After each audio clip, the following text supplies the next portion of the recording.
Olá, eu sou a Débora e você está no Segunda Chance, o nosso videocast sobre doação de órgãos.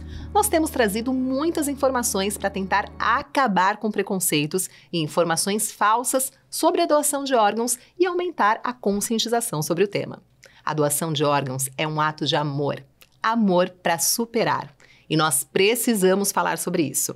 Hoje no nosso programa, gente, vai ser emoção pura e você vai entender já já. No programa de hoje, eu recebo a Fernanda. Ela é mãe da Emily, que faleceu com 6 anos e hoje estaria com 14 anos. Ela doou todos os órgãos da filha após o falecimento. A Emily ajudou a salvar muitas vidas. E a Fernanda está aqui e vai conversar com a gente sobre como tudo aconteceu. Fernanda, muito obrigada por sua presença aqui hoje, viu? É um prazer estar aqui. É um prazer a gente receber você também.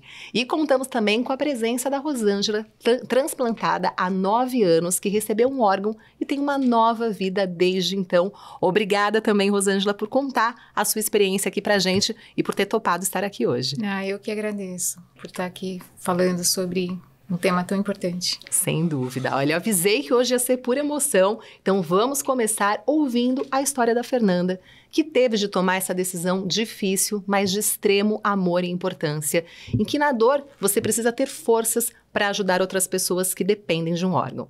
Fernanda, primeiro, eu sinto muito pela morte da sua filha e a gente sabe que nada substitui uma perda. Então, conta pra gente como que tudo isso aconteceu, por favor. Bom, a minha filha, ela sempre foi uma menina de muita saúde, né?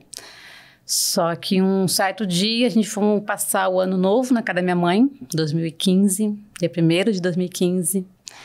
E ela saiu com o meu irmão no mercadinho para comprar refrigerante. Eu estava me arrumando para trabalhar. Aí, na volta, o meu irmão gritou que ela tinha caído na escada. Aí foi aquela correria, eu saindo do banheiro, minha mãe, meu esposo estavam preparando o churrasco.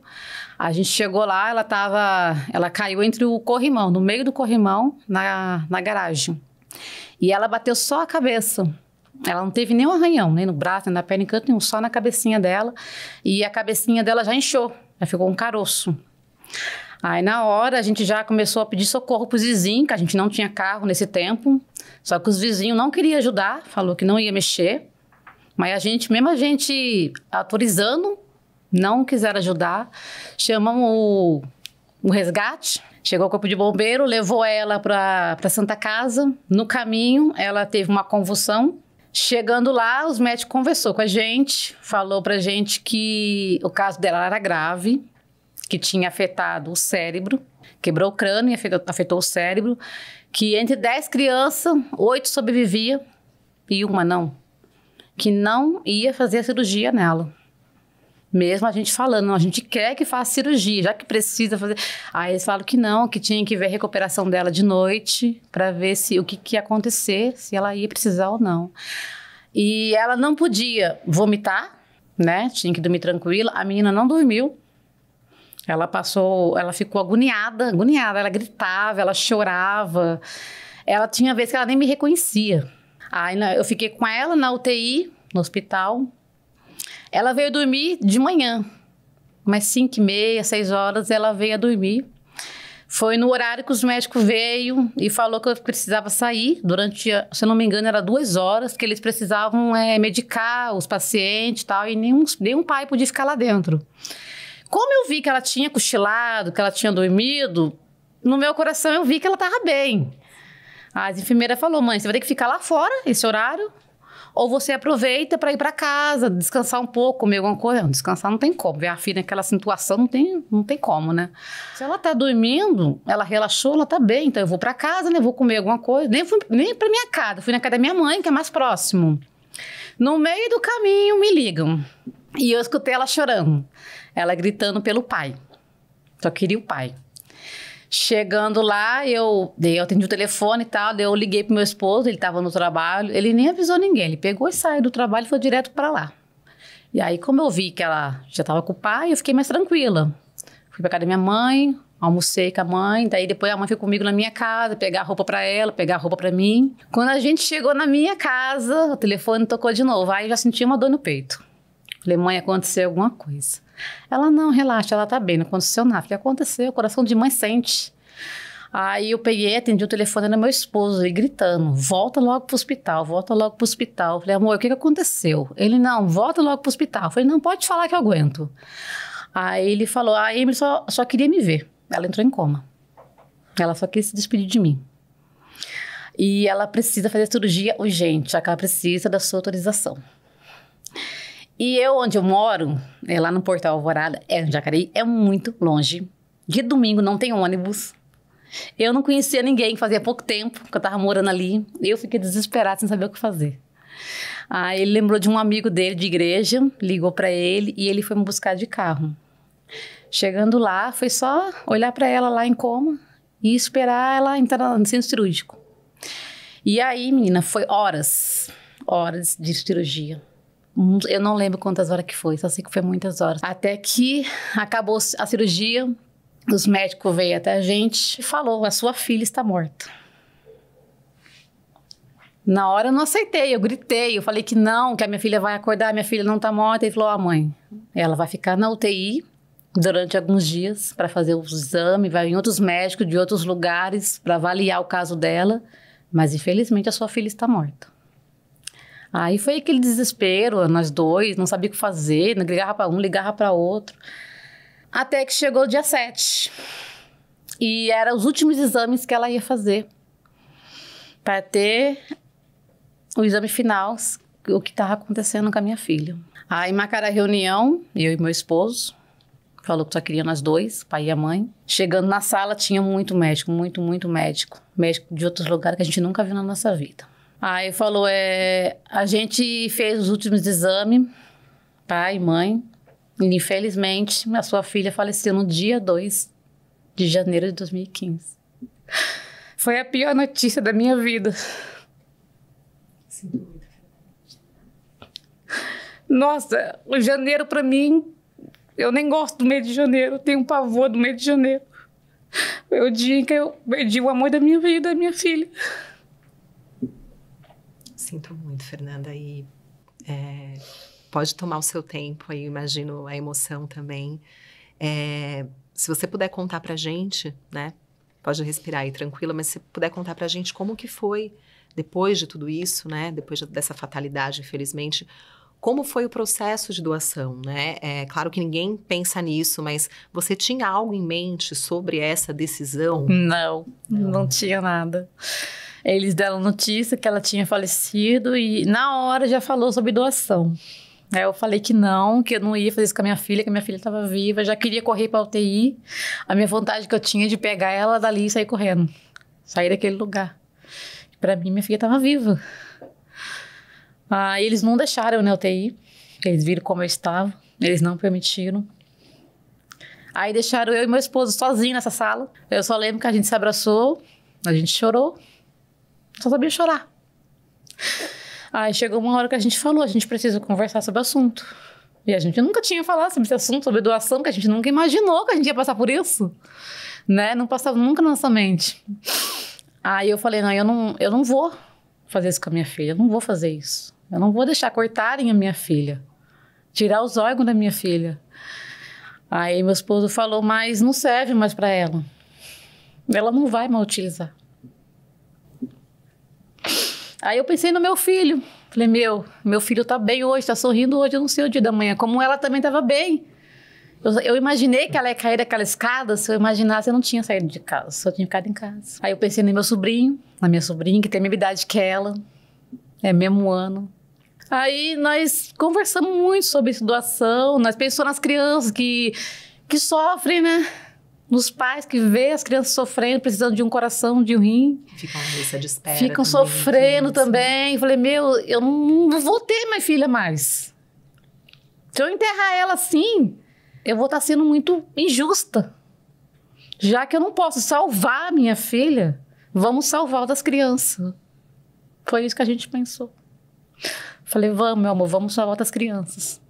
Vamos dar alegria para outras crianças. A nossa filha era uma criança que era muito esperta. Ela tinha 6 anos, ela já sabia ler, ela sabia escrever. Ela gostava de ajudar o próximo, ela nunca foi uma criança ruim. Ela gostava de dar as coisinhas dela, roupa, sapato, não sei o que. Ela amava ajudar os outros, o próximo. Falei, ela vai ficar feliz em saber, pensei, ela vai ficar feliz em saber que ela, mesmo não estando aqui, ela tá ajudando o próximo. Ela vai poder ver outra criança feliz com um pedacinho dela. E isso vai fazer a gente feliz. Aí meu esposo, ele falou, ó, o que você decidir, eu tô com você. Eu não consigo decidir nada. Ele falou pra mim.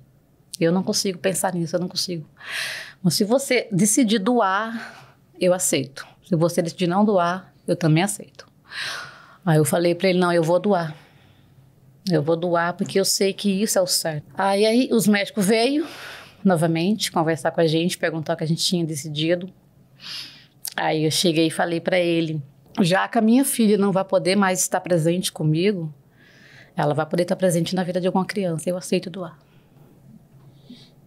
Parabéns por esse gesto, Fernanda. Obrigada.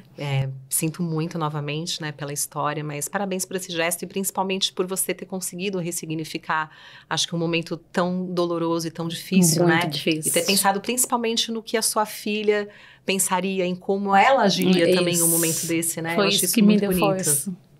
E olha, gente, a doação de órgãos, ela envolve muitos sentimentos, envolve também, como a Fernanda relatou aqui pra gente, olhar pro outro, né? Envolve compaixão. E mesmo na dor, a gente vê pessoas que pensam nos outros, que ainda podem ter uma oportunidade de viver bem e de ter uma segunda chance.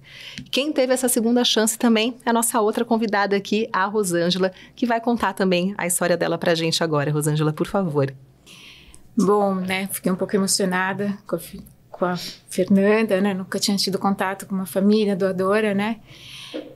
Faz 9 anos que eu recebi um órgão, né? Até então foram 32 anos de uma doença, né? Diabetes. E é uma doença que vai te mutilando, né? Acerca dos anos, da vivência. Ela vai te excluindo um pouquinho do convívio com as pessoas, tirando a sua liberdade de viver, né? Então, eu acho que eu tenho mais número de internações do que, de fato, na minha casa, no convívio da minha casa, né? E foram momentos, assim, muito difíceis também pro meu pai, pra minha mãe, pros meus irmãos, né? Cada vez que era internado, era desenganado, porque tinha tido um coma diabético, ou por uma hiperglicemia, ou por uma hipoglicemia. Era sempre assim, não sabemos, vamos ver como que ela vai reagir, né? E não foi uma, nem duas, foram algumas vezes, né? Em 32 anos aí de diabetes. E foi um momento, assim, único na minha vida, quando eu soube que o transplante seria uma alternativa para eu continuar vivendo, continuar sorrindo, né?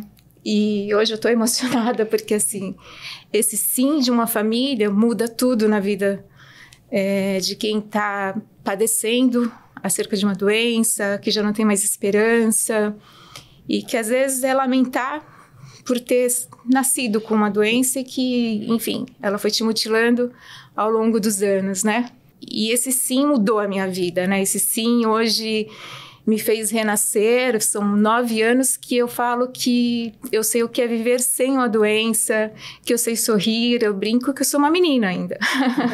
Tenho 47 anos, mas eu me sinto uma menina, porque eu me sinto na liberdade de poder ir e vir, de saber que eu não vou entrar num hospital, numa UTI, assim, por conta do diabetes, que não existe mais esse fantasma na minha vida. A gente está aqui conversando e falando como seria importante conhecer a família doadora. É o meu sonho também, porque, assim, eles mudaram não só a minha vida, a minha família. Eu tenho 2 filhos, né, e para eles, quando vinham da escola e viam a luz da garagem apagada, eles já imaginavam que eu não estava bem, né? Encontravam, às vezes, a mãe de uma forma horrível, tendo que chamar o resgate para poder ser socorrida, né? O SAMU, e era um coma diabético por uma hipoglicemia, e não sabia se ia voltar bem, sequelada, como que ia ser.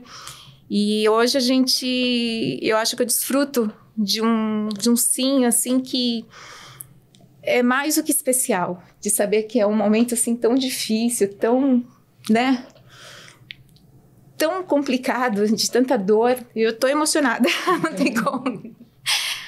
Porque a família de lá não sabe o que ela está causando na outra família, né? A intenção é boa, mas ela é mais do que boa. É você trazer vida, é você trazer superação, é você trazer um resgate de um sorriso, né? Hoje eu posso sorrir porque eu renasci no meu próprio corpo por um sim, né? De uma família como a Fernanda, que disse sim, eu vou doar, eu vou fazer com que outra pessoa, com que outra pessoa possa continuar vivendo. Nossa, obrigada. De nada. Eu te vendo, eu imagino as crianças que eu ajudei. Eu imagino as crianças sorrindo, brincando, crescendo, evoluindo e realizando os sonhos que a minha filha não pode realizar. Eu imagino isso me faz feliz. Que você falou quantos pais, né? Quanta alegria. E que essa alegria, eu tenho certeza que ela alcança a sua vida, alcança a vida do seu esposo, né? A vida de vocês. Para seguir em frente. Porque é tudo que eu peço todos os dias, né? Que esse sorriso, esse vigor que eu tenho de vida, ele possa amenizar um pouquinho a dor, né? A perda do marido, da minha doadora, né? Na época, fiquei sabendo que ela era 1 ano mais nova do que eu. E que ela tinha marido e 2 filhos.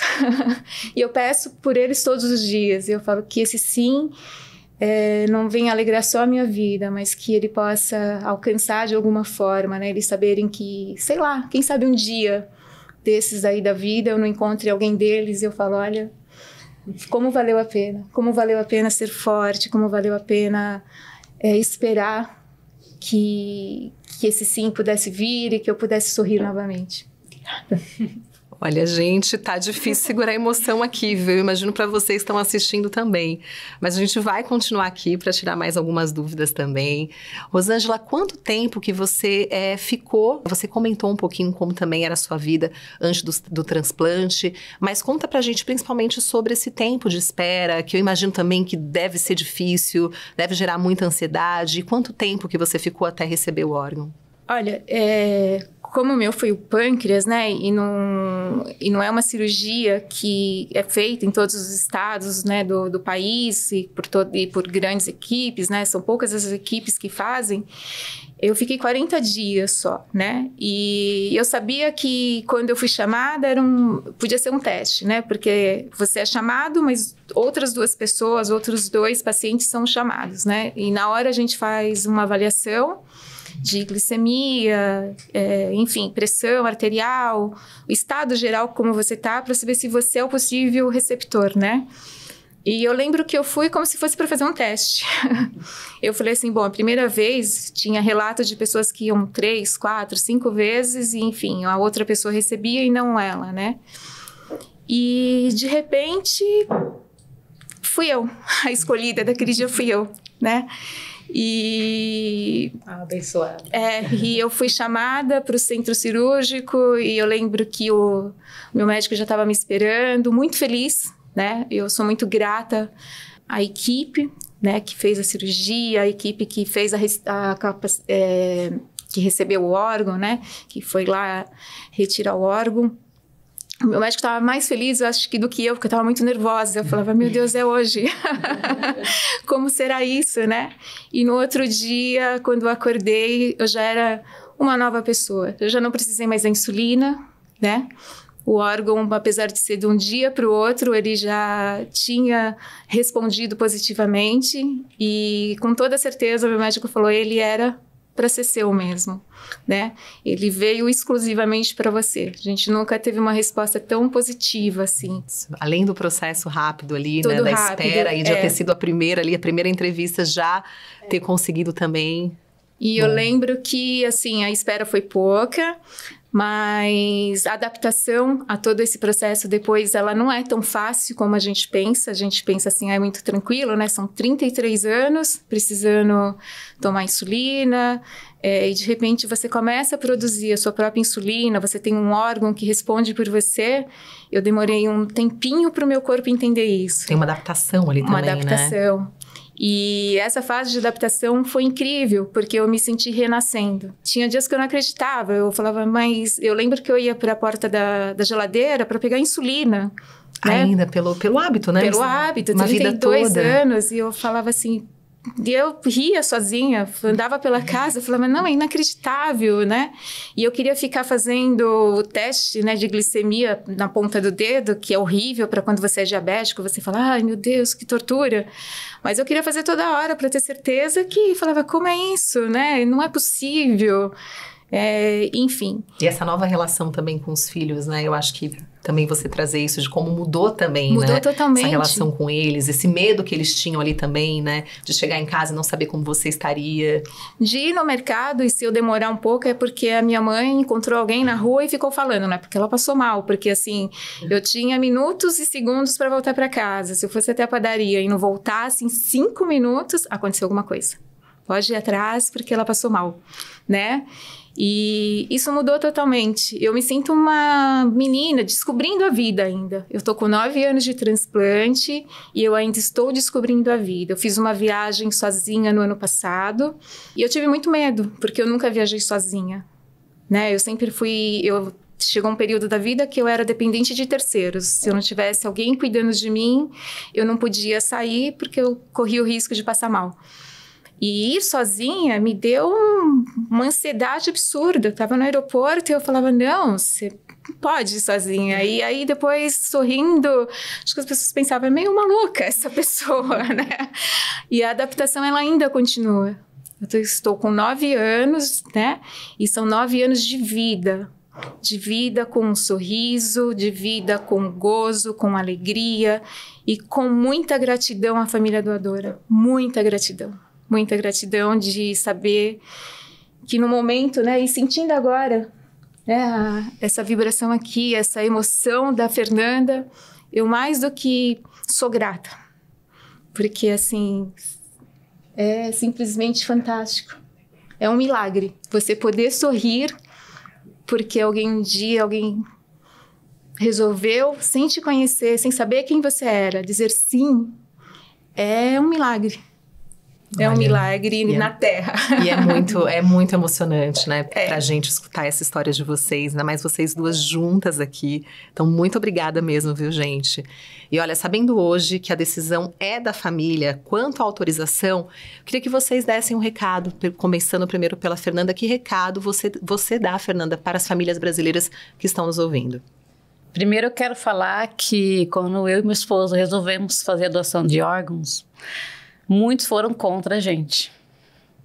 Pessoas da família. Virou a cara pra gente, brigou com a gente, falou que a gente não estava fazendo a escolha certa.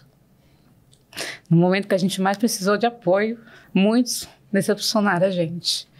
Só que a gente não abaixou a cabeça. A gente fez o que Deus mostrou pra gente que a gente tinha que fazer.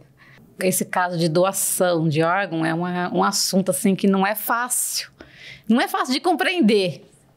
Não é fácil de compreender. Quando o médico fala que sua filha teve uma morte cerebral, mas os órgãos ainda funcionam, não é fácil você compreender isso. Para mim, minha filha estava viva. Já que os órgãos dela estavam funcionando, por que não servia para ela? Até você entender, os médicos explicar que precisa do cérebro para poder funcionar, é um momento muito difícil de compreender. Foi muitas conversas para a gente conseguir entender o que estava acontecendo e chegar num ponto que a gente chegou, na conclusão que a gente chegou. E eu não me arrependo em nenhum minuto. Eu sou muito feliz por isso. Isso me dá força para viver. Saber que a minha filha vive em algum lugar por aí. E com certeza muito orgulhosa de vocês, Fernanda. Com certeza. Ela deve estar muito feliz e muito grata, porque a gente fez a escolha certa. Eu quero falar para as famílias para conversarem sobre esse assunto. Porque esse assunto não é conversar entre a família. Eu falo direto, eu sou doadora de órgão.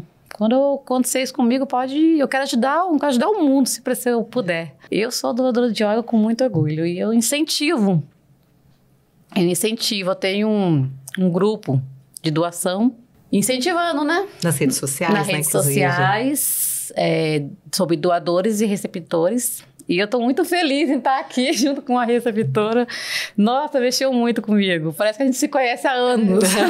Eu já vi ali, pra quem não viu ali nos bastidores, gente, eu já vi as duas no camarim ali, parecia realmente que vocês já se conhecem há muito tempo. Parece que a gente se conhece há anos, parece que deu uma energia na gente, sabe?